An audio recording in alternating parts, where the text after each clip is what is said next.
जय श्री कृष्णा। राधे राधे। आइए सुनते हैं श्रवण कुमार की यह कहानी।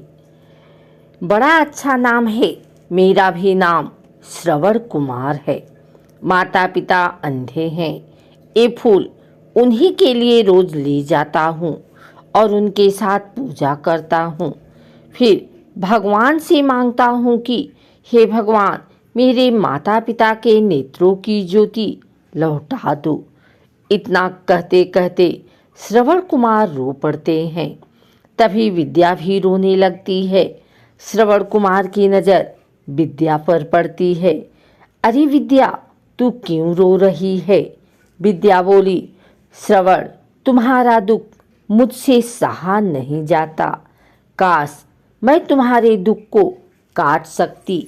दोनों एक दूसरे को देखकर उनकी आंखें पोंछकर धैर्य धारण करते हैं। अब चलना चाहिए विद्या, मेरे माता पिता इंतजार कर रहे होंगे। श्रवण कुमार बोले, ठीक है, आपके माता पिता मेरे भी माता पिता हैं, उनकी सेवा अवश्य करनी चाहिए। मेरी भी डलिया भर गई है, अब मैं भी चलूँगी। परंतु क्या विद्या, यही कि कल सावन मास की अंतिम सोमवारी है। मैं भी सोमवारी व्रत धारण की हूँ। अगर बुरा न माने तो कल प्रसाद लेने शिव मंदिर आएंगे।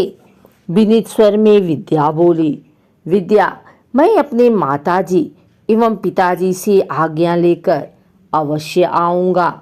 श्रवण बोले, ठीक है, मैं तुम्हारा इंतजार करूंगी। ऐसा कहकर दोनों अपने अपने घर को चले गए। आज सोमवार है। शिव मंदिर काफ़ी सजी धजी है। व्रतधारियों की चहल पहल काफ़ी है। व्रतधारियों का आना जाना जारी है।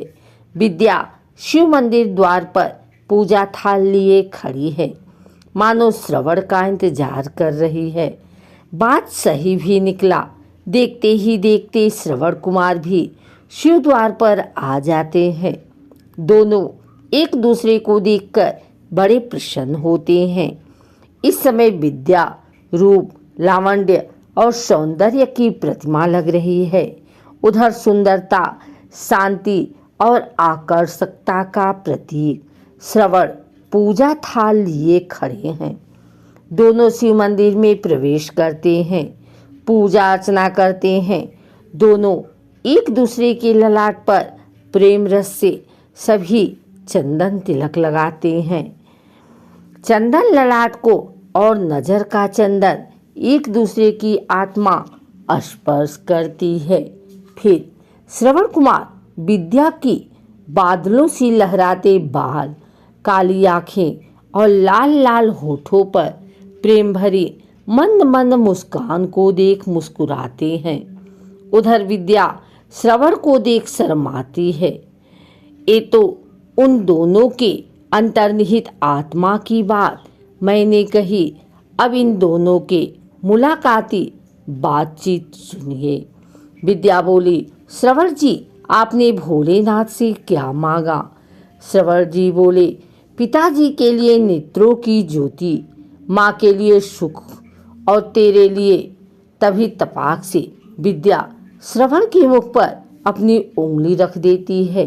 मैं जानती हूँ आप मेरे लिए क्या मांगे होंगे। श्रवण, लेकिन तुम? विद्या, मैं भोलेनाथ से जो मांगूंगी यह मेरे हृदय में है। मैं ऐसी पतवार मांगूंगी जिससे मेरे जीवन रूपी नैया बीच मझधार से किनारे लगा जाए। अभी तो मैं आपसे भोलेनाथ का प्रसाद मांग रही हूँ। श्रवण कुमार अपने पूजा की थाल से भोलेनाथ का प्रसाद देते हैं। विद्या उस प्रसाद को पोटली से बांध कर रख लेती है। मैं क्या, आपने प्रसाद खाया नहीं? श्रवण कुमार बोले। पूछने पर मजबूर कर दिया कि आखिर ये लेकिन क्यों?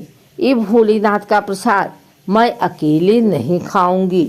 इसे एक दिन अपने हाथों से मैं आपको खिलाऊंगी। दोनों मुस्कुराते हैं। अच्छा, अब हम लोग चलें। बातों बातों में काफ़ी समय निकल गया। श्रवण कुमार, ठीक है, हम दोनों फिर कभी मिलेंगे। ऐसा कहकर दोनों एक दूसरे को प्रेम भरी दृष्टि से देखते हैं। फिर अपने हाथों घर को चल पड़ते हैं।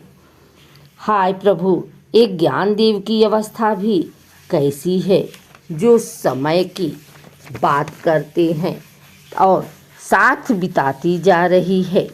मेरी बेटी विद्या शादी योग्य हो चली। हर माँ बाप अपनी बेटी को तब तक ऋणी होता है जब तक उसके हाथ मन चाहे वर के हाथ में न सौंप दे।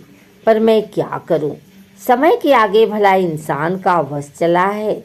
ऐसा सोचने सोचते आगे को निकल पड़े। एकाएक उनकी नज़र शांतवन जी की कुटिया पर पड़ी। वे उधर ही निकल पड़े। शांतवन जी की कूस की चटाई पर लेटे हैं। मन ही मन दिव्य दृष्टि से अपनी अवस्था को आंक रहे हैं।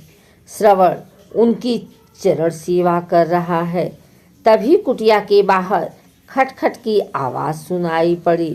श्रवण कुमार अपने माता पिता से आज्ञा लेकर बाहर निकले। प्रणाम चाचा जी। श्रवण कुमार अभिवादन कर उसका स्वागत किया। वे विद्या के पिता ज्ञानदेव जी थे। उन्होंने अपने साथ लेकर अंदर आए। पिताजी देखिए, विद्या के पिताजी ज्ञानदेव जी आए हैं। ज्ञानदेव प्रणाम। शांतवन जी। शांतवन प्रणाम प्रणाम। आओ बंधुवर ज्ञानदेव। बेटा श्रवण, अपने चाचा के लिए आसन लगाओ।